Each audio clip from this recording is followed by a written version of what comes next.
Baik,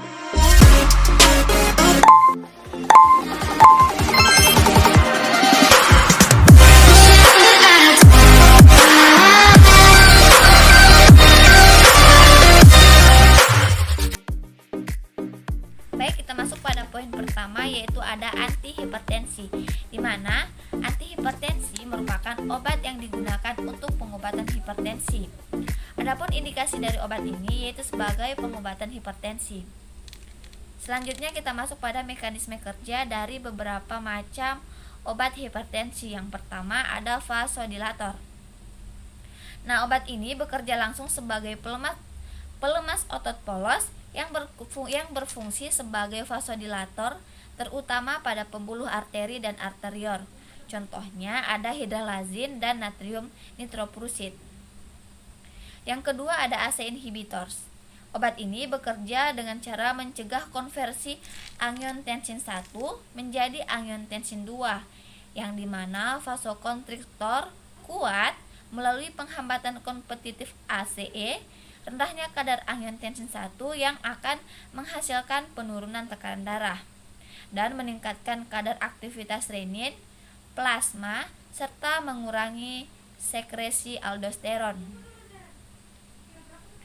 Adapun mekanisme kerja lainnya yaitu bekerja sebagai vasodilator ampuh pada pembuluh darah koroner yang meningkatkan aliran darah dan menurunkan nadi dengan menekan konduksi terhadap nodus AF, yang juga bekerja sebagai vasodilator ampuh dari pembuluh perifer, serta mengurangi hambatan perifer dan afterload, dan juga memiliki efek inotropik negatif yang bekerja dengan cara merelaksasi otot polos di dinding arteri serta mengurangi resistensi perifer total, sehingga dapat mengurangi tekanan darah pada kondisi angina, yang dimana DHP meningkatkan aliran darah ke otot jantung. Kemudian selanjutnya ada diuretik, di mana obat ini bekerja dengan cara pada ginjal dengan mengurangi reabsorpsi Na di tubulus distal. Dengan mengganggu transport Na di tubulus distal, maka akan memicu terjadinya natriuresis dan kehilangan air secara bersamaan. Selanjutnya kita masuk pada mekanisme terjadinya hipertensi, di mana mekanisme terjadinya hipertensi adalah melalui terbentuknya angiotensin 2 dari angiotensin 1 oleh angiotensin 1 converting enzyme atau ACE, yang dimana memegang peran fisiologis dalam mengatur tekanan darah,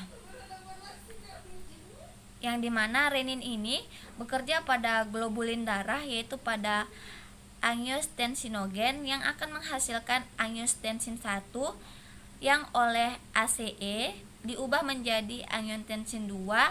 Peredaran darah atau angiotensin 1 menyebabkan secara langsung kontriksi arteriola yang menghasilkan secara tepat kenaikan tekanan darah yang menimbulkan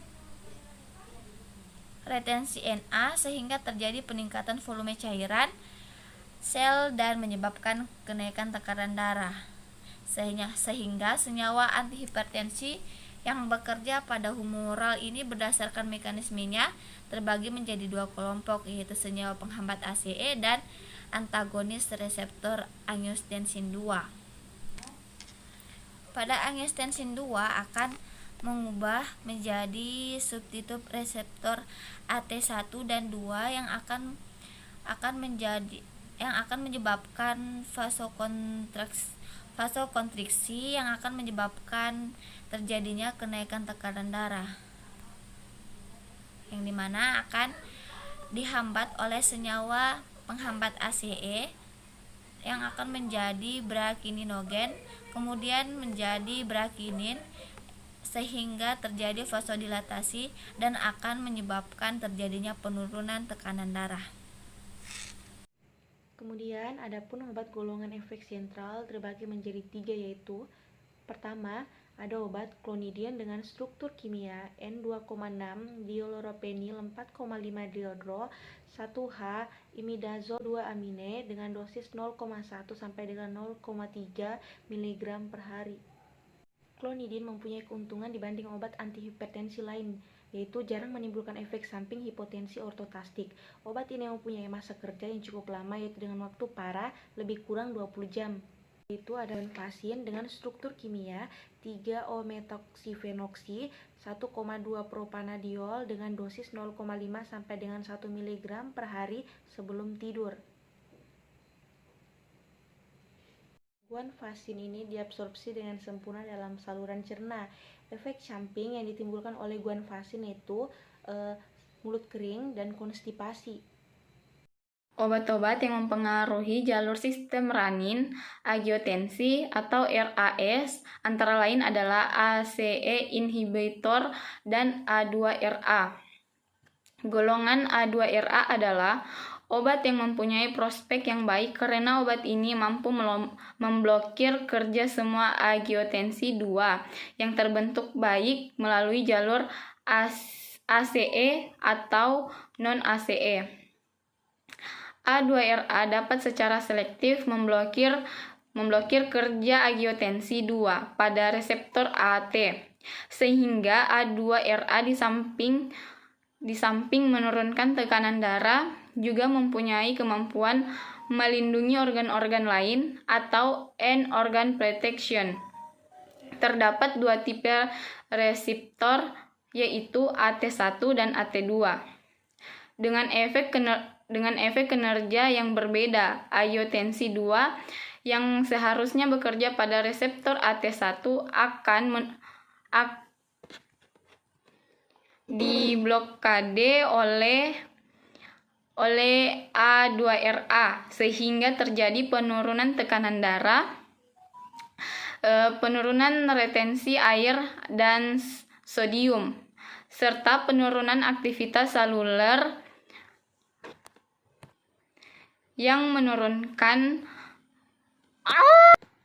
antara lain hipertrofil sel dan lain-lain. Angiotensi 2 yang terkumpul akan terjadi reseptor AT2 dengan efek berupa vasodilasi dan antiproliferasi. Akhirnya rangsangan reseptor AT2 akan bekerja sama dengan efek hambatan pada reseptor AT1. Pun struktur obat antihipertensi yang bekerja sebagai antagonis reseptor AT1 angiotensi 2. Obat yang pertama yaitu valsartan dengan dosis 80 mg 1 kali sehari. Obat kedua yaitu losartan dengan dosis 50 mg 1 kali sehari.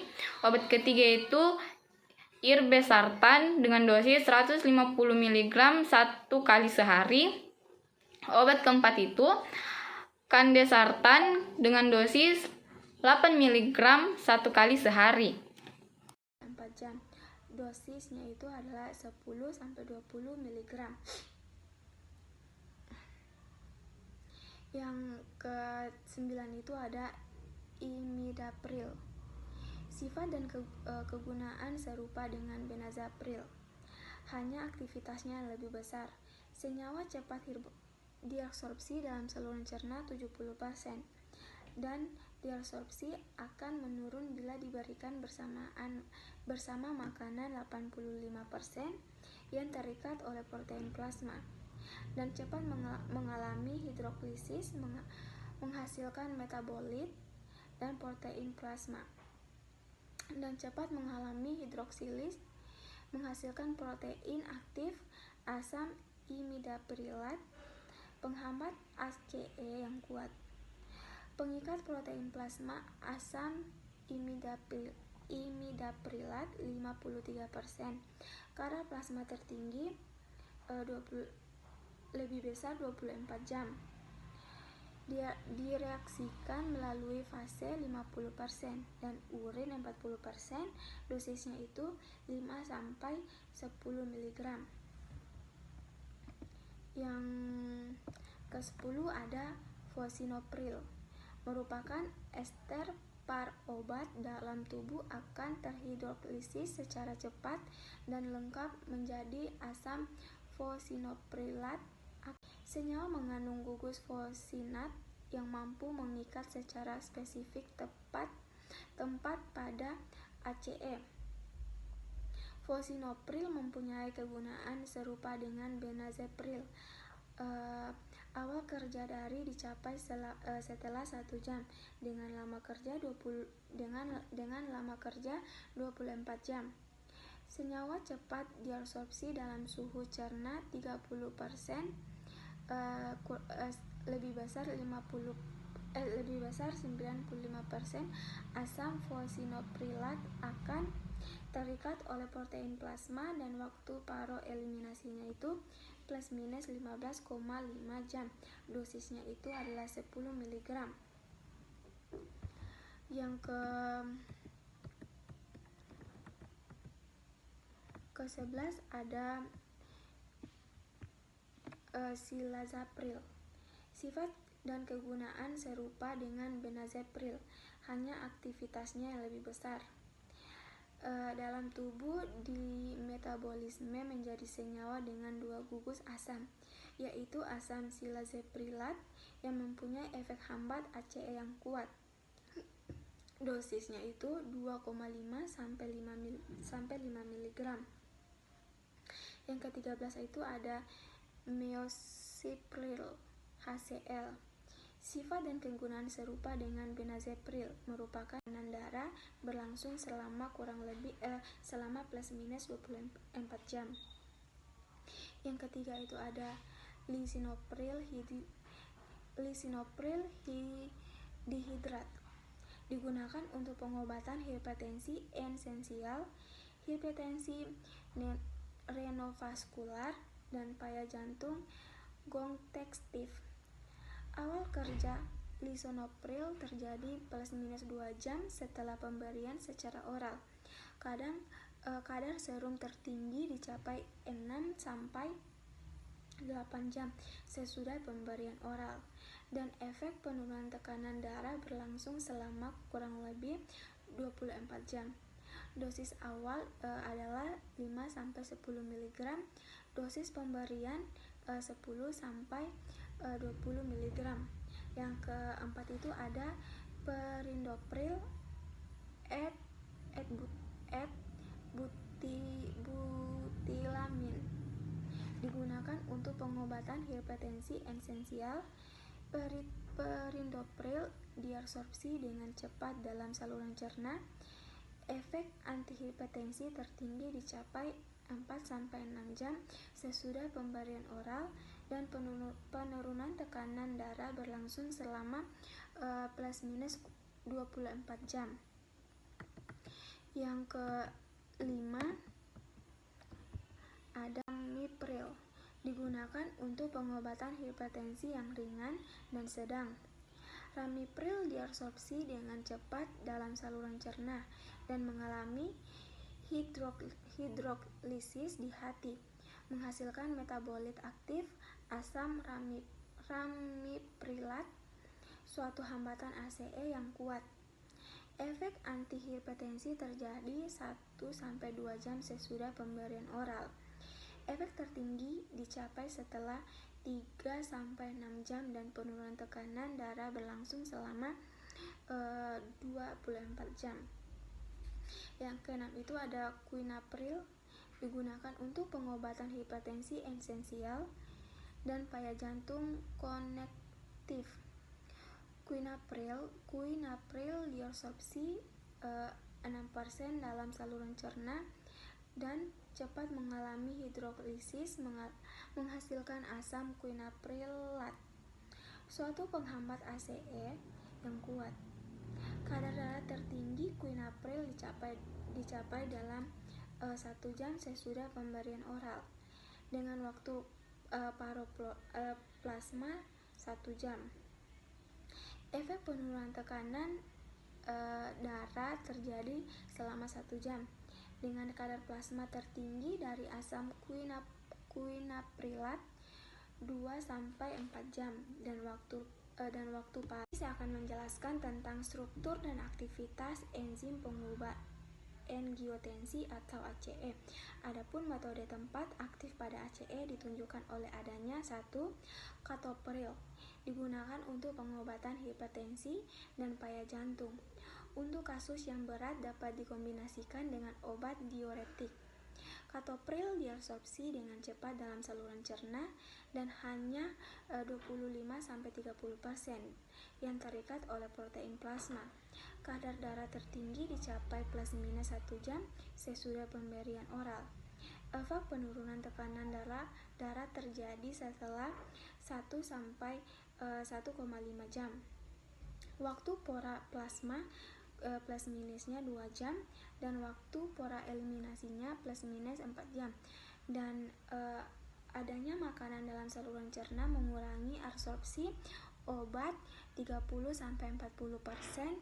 Yang kedua itu ada enalapril, mempunyai masa kerja panjang, digunakan untuk pengobatan hipertensi esensial dan hipertensi enovaskular. Enalapril diabsorpsi dengan cepat dalam saluran cerna, mengalami metabolisme di hati, menghasilkan asam enalaprilat, suatu penghambat ACE yang lebih aktif dibanding enalapril. Sifat dan kegunaan serupa dengan menazepril, merupakan ester praobat dan dalam tubuh akan terhidrolisis secara cepat dan lengkap menjadi asam tradolaprilat aktif.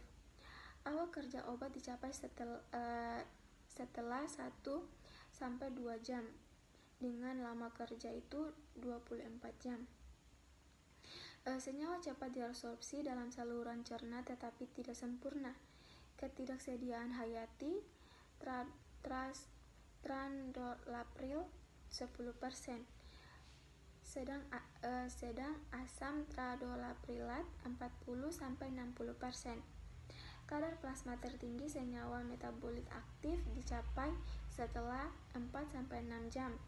Akan tetapi akan terikat oleh protein plasma 80%, dan waktu paro eliminasinya itu 16-24%, dan dosis oralnya itu ada 0,5-1 mg, 2,5-5 mg, dosis pemeliharaan itu 10-40 mg. Dan ketujuh ada delapril HCl, digunakan untuk pengobatan hipertensi esensial. Delapril cepat diabsorpsi dalam saluran cerna dan cepat mengalami hidroksilis, menghasilkan metabolit M1 dan M3, suatu penghambat ACE yang kuat, menghasilkan dan metabolit tidak aktif M2. Delapril mempunyai waktu paro plasma 1,1 jam. Efek penurunan tekanan darah terjadi selama 1 jam dengan kadar plasma tertinggi dari M1 plus minusnya itu 1,6 jam. Efek penurunan tekanan darah berlangsung selama 24 jam. Yang ke-8 itu ada benazepril. Benazepril digunakan untuk pengobatan hipertensi. Benazepril cepat diabsorpsi dalam saluran cerna 37%, 95% akan terikat oleh protein plasma dan cepat plasma 1,1 jam. Efek penurunan tekanan darah terjadi selama 1 jam dengan kadar plasma tertinggi dari M1 plus minusnya itu 1,6 jam. Efek penurunan tekanan darah berlangsung selama 24 jam. Yang ke-8 itu ada benazepril. Benazepril digunakan untuk pengobatan hipertensi. Benazepril cepat diabsorpsi dalam saluran cerna 37%, 95% akan terikat oleh protein plasma dan cepat mengalami hidrolisis menghasilkan asam benazeprilat. Penghambat HCE yang kuat, kadar darah tertinggi benazepril dicapai dalam plus minusnya itu 0,5 jam sesudah pemberian oral dengan waktu paru plasma 1,5 jam. Efek penurunan tekanan darah terjadi setelah 1 jam dengan kadar plasma tertinggi dari asam benazeprilat 2-4 jam dengan waktu paro eliminasi 3 jam. Efek penurunan tekanan darah berlangsung selama 24 jam. Dosisnya itu adalah 10-20 mg. Gugus karbosil yang membentuk kompleks dengan ZN+ dapat berubah karbosilat bebas, tetapi pada umumnya dalam bentuk eter dan etil. Untuk memperpanjang masa kerja obat, bentuk eter adalah praobat dalam tubuh akan terhidrolisis menjadi bentuk asam yang aktif. Gugus-gugus lain pada umumnya untuk meningkatkan lipofilitas senyawa, sehingga distribusi obat dalam tubuh menjadi lebih baik.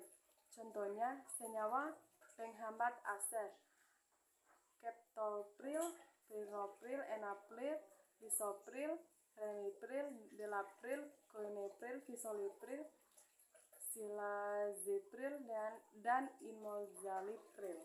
Fosinopril atau Acenor M merupakan ester praobat. Dalam tubuh ester akan terhidrolisis secara pelan menjadi asam fosinoprilat aktif, sehingga masa kerja obat menjadi panjang.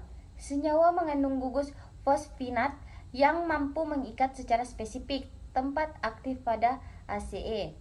Fosinopril mempunyai kegunaan serupa dengan benazepril, dosis 10 mg 1 dd.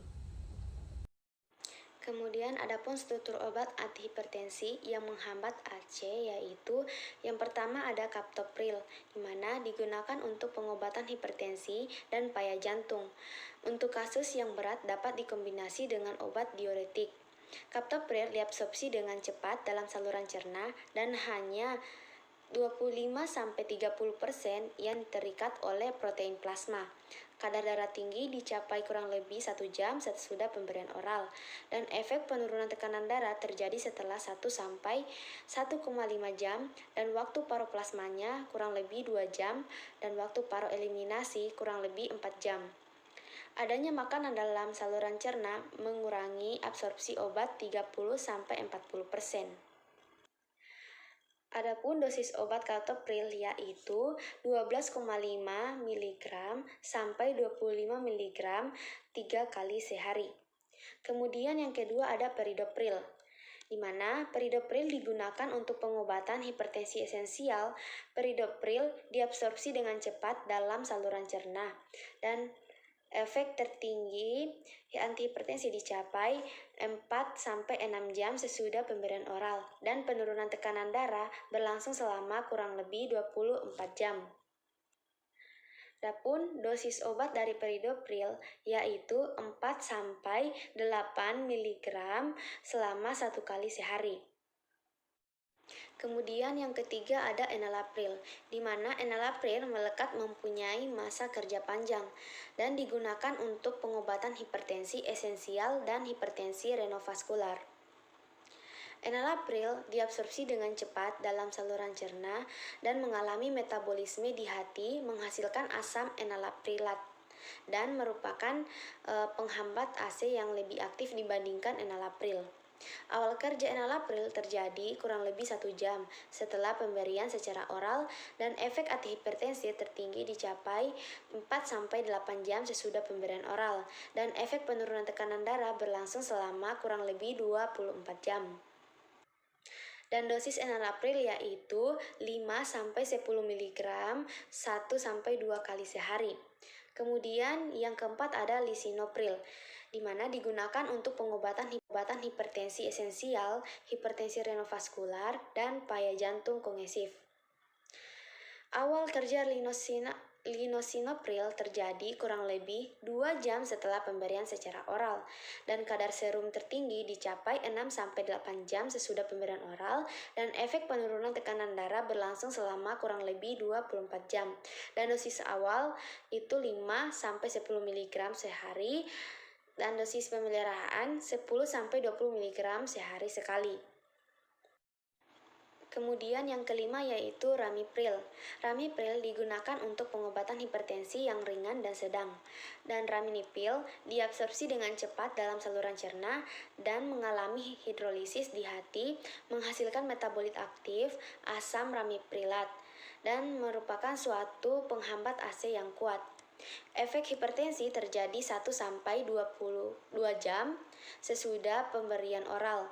Efek tertinggi dicapai setelah 3-6 jam dan penurunan tekanan darah berlangsung selama kurang lebih 24 jam. Dan yang keenam yaitu ada delapril, di mana digunakan untuk pengobatan hipertensi esensial. Delapril cepat diabsorpsi dalam saluran cerna dan cepat mengalami hidrolisis menghasilkan metabolit 1 dan metabolit 3 dan merupakan suatu penghambat AC yang kuat dan metabolit tidak aktif yaitu metabola. Delapril mempunyai waktu paruh plasma kurang lebih 1,1 jam. Efek penurunan tekanan darah terjadi setelah 1 jam dengan kadar plasma tertinggi dari metabolit 1 kurang lebih 1,6 jam. Dan efek penurunan tekanan darah berlangsung selama kurang lebih 24 jam. Dan dosis dari delapril yaitu 15-30 mg sekali sehari. Kemudian yang terakhir yaitu ada quinapril, di mana quinapril digunakan untuk pengobatan hipertensi esensial dan paya jantung kongestif. Quinapril diabsorpsi kurang lebih 60% dalam saluran cerna dan cepat mengalami hidrolisis asam quinaprilat dan merupakan suatu penghambat AC yang kuat. Kadar darah tertinggi quinapril dicapai dalam kurang lebih 1 jam sesudah pemberian oral dengan waktu paruh plasma kurang lebih 1 jam. Efek penurunan tekanan darah terjadi setelah 1 jam dengan kadar plasma tertinggi dari asam quinaprilat kurang lebih 2-4 jam dan waktu paruh eliminasi kurang lebih 3 jam. Dan efek penurunan tekanan darah berlangsung selama kurang lebih 24 jam dengan dosis awal 2,5-5 mg sehari sekali dan dosis pemeliharaan 10-40 mg sehari sekali. Selanjutnya, turunan nitrat dan nitrit. Turunan nitrat dan nitrit digunakan terutama untuk mencegah dan meringankan serangan angina, baik tipe klasik maupun varian. Sebagai vasodilator umum, turunan ini dapat menurunkan kebutuhan oksigen miokardial dan menunjukkan efek pada peredaran sistemik. Turunan ini juga digunakan pada payah jantung kongestif dan untuk pengobatan shock. Efek samping antara lain lesu, sakit kepala, dan hipotensi. Mekanisme kerja turunan nitrat dan nitrit. Turunan nitrat dan nitrit bekerja terutama pada bulu vena kapasitansi. Mula-mula, turunan ini membentuk radikal bebas nitrit oksida atau NO reaktif, kemudian berinteraksi dengan gugus SH enzim guanilat siklase yang telah terdeteksi sehingga enzim menjadi aktif. Pengaktifan enzim ini merangsang siklik guansin 3,5 monofosfat dependent protein kinase atau GTP-GMP. Terjadi defosforilasi rantai miosin, suatu protein yang terlibat pada proses kontraksi, menimbulkan relaksasi otot sehingga ukuran bulu vaskular meningkat atau terjadi vasodilatasi. Selanjutnya kita masuk pada obat turunan fenilhidropyridin. Di situ dapat kita lihat struktur umum fenilhidropyridin yang tertera pada slide. Fenilhidropyridin itu memiliki turunan yang terdapat 6 bagian. Yang pertama ada felodipin, kedua ada nikardipin, ketiga niveldipin, keempat nimodipin, kelima almodipin, dan yang terakhir ada lasidipin. Selanjutnya, hubungan struktur dan aktivitas. Bagian struktur untuk aktivitas itu terdiri dari 4. Yang pertama, cicin dihidropyridin. Atom N sekunder dalam cicin yang tidak bermuatan pada pH fisiologis. Yang ketiga, substituen yang meruah, misalnya gugus fenil, pada posisi 4 cicin heterosiklik. Keempat, gugus nitrot dan ester kurang penting untuk aktivitas.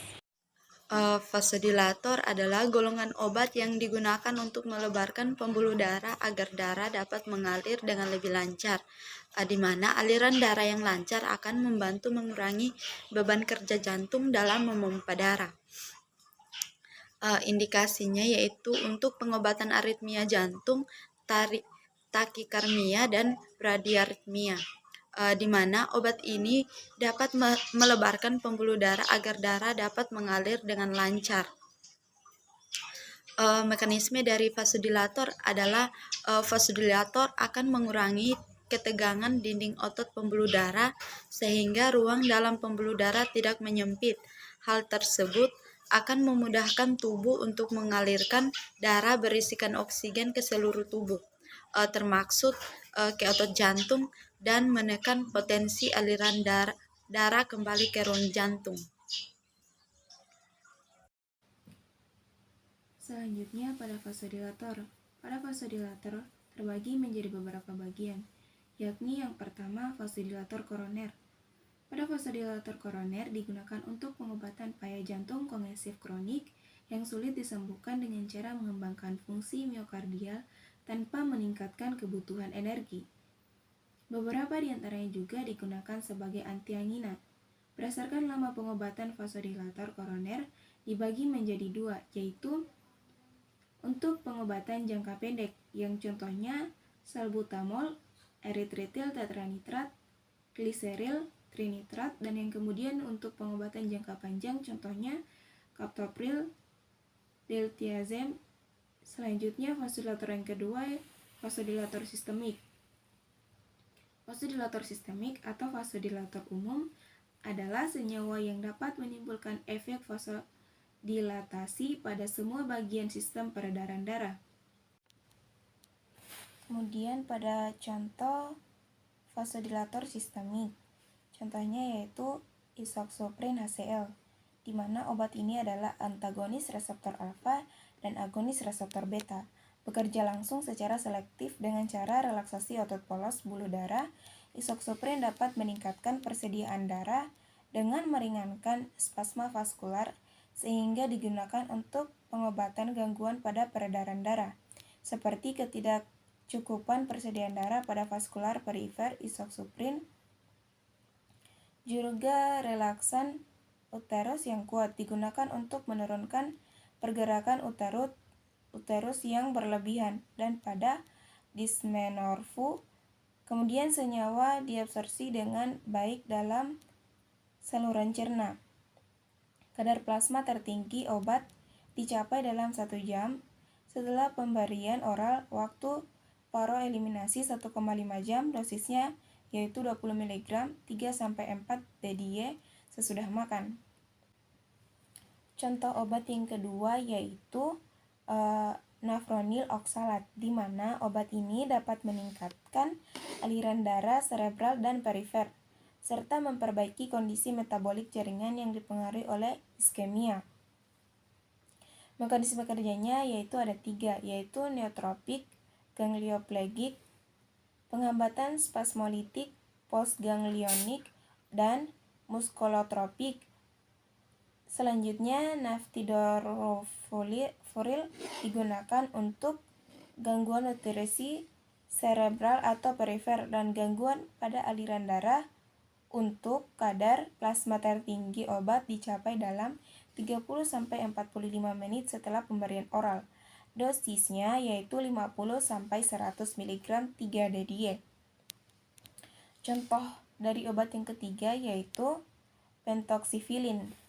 Obat ini bekerja dengan meningkatkan ketentuan eritrosit sehingga memperbaiki mikrosirkulasi aliran darah dan meningkatkan oksigenasi dan nutrisi jaringan iskemik.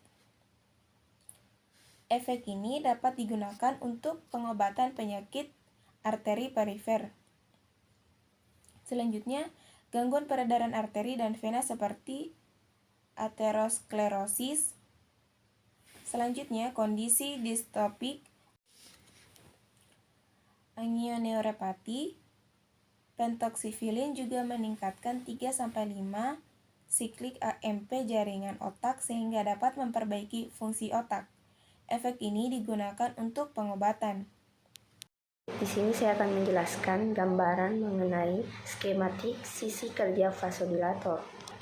Terlihat bahwa sisi reseptor spesifik untuk nitrat dan nitrit yang disimbolkan dengan N, senyawa pemblok beta adrenergik yang disimbolkan dengan A, dan natrium nitroprusid yang disimbolkan dengan S, menimbulkan efek vasodilatasi melalui sisi vasodilator yang umum atau yang disimbolkan dengan V. Papaverin, teofilin, dan turunannya menghambat enzim fosfodiesterase atau PDE, mengubah C-AMP menjadi 5-AMP. Asam etakrinat atau EA mencegah vasodilatasi oleh turunan nitrat B blocker, turunan papaverin, teofilin, dan natrium nitroprusid pada sisi vasodilator V. Relaksasi otot polos terjadi sebagai akibat peningkatan kadar siklik adenosin monofosfat atau CAMP di dalam sel karena peningkatan aktivitas katalitik enzim adelnilat siklase. Enzim ini diaktifkan oleh B blocker yang berinteraksi dengan B adenoseptor pada membran otot polos. Obat vasodilator sendiri dibagi menjadi 3 kelompok, yaitu vasodilator koroner, vasodilator sistemik, serta vasodilator cerebral dan perifer. Vasodilator perifer atau cerebral adalah obat golongan ini dapat menimbulkan dilatasi buluh darah, kulit, dan otak. Walau melalui mekanisme kerja yang berbeda, senyawa dapat mengurangi fonus otot polos vaskular sehingga meningkatkan aliran darah perifer dan cerebral. Vasodilator perifer digunakan untuk pengobatan penyakit vaskular perifer seperti kelainan vasospastik dan penyakit vaskular perifer kronik seperti aterosklerosis obliterans. Sedangkan vasodilator cerebral digunakan untuk pengobatan gangguan cerebral kardiovaskular pada dosis besar. Obat golongan ini menimbulkan hipotensi postural. Adapun mekanisme kerja, obat golongan ini menimbulkan dilatasi perifer dan cerebral melalui beberapa mekanisme sebagai berikut. Yang pertama, pemblokan alfa adenoseptor yang terdapat pada buluh darah anggota badan dan otak, contohnya seperti ergot alkaloida, mesilat atau hidergin dan ergotika. Hidroergotoksin, metansulfonat atau stofilan, nisegrolin, dan raubasil. Yang kedua, merangsang beta adenoseptor yang terdapat pada otot rangka, contohnya itu seperti isokuprin atau dufadilan. Yang ketiga, efek langsung pada otot polos vaskular, contohnya itu papaverin dan turunannya, niacin atau asam nikotinat, mesoinositol, bexanikotinat, nikotinil, alkohol, dan prazosin. Dan yang terakhir itu mekanisme yang lain. Adapun contoh vasodilator perifer dan cerebral yang lain adalah bensiklan, hidrogen fumarat atau fludilat, buflomedil di HCl, katopril, sinarizin, sinepasid, maleat, guanetidin, monosulfat, flunarizin, nimodipin, pratekol di HCl, preserpin, prinitol HCl, dan natrium nitroprusid. Adapun struktur senyawa vasodilator perifer dan cerebral dapat dilihat pada contoh berikut. Yang pertama itu nisegrolin, Awal kerja obat 1-1,5 jam setelah pemberian oral, absorpsi dalam saluran cerna cepat, peningkatan protein selama 82-87% dan diekresikan terutama melalui urin 80%. Yang kedua, sinarisin. Absorpsi sinarisin sendiri dalam saluran cerna cukup baik. Kadar darah tertinggi obat dicapai dalam waktu 2-4 jam setelah pemberian oral dengan waktu paros plasma kurang lebih 5 jam dan waktu paros eliminasi 3-6 jam. Dosis dari sinarisin sendiri 25-75 mg 3. Yang ketiga, flunarisin atau sibelium. Flunarisin dapat mencegah serangan migrain, meringankan gejala gangguan perifer dan cerebral untuk pengobatan gangguan keseimbangan. Absorpsi flunarisin sendiri dalam saluran cerna cukup baik. Peningkatan protein plasma kurang lebih 90% dan waktu paro eliminasinya 18 jam dengan dosis 5-10 mg satu kali pemakaian.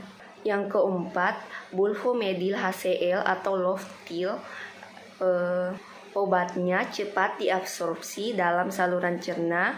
Kadar serum tertinggi dicapai kurang lebih 1,5-3 jam setelah pemberian secara oral dengan kadar serum tertinggi dicapai 1,5-3 jam dan waktu parobiologis plasmanya itu 1,91-3,65 jam, dosis 150 mg 3-4 kali pemakaian.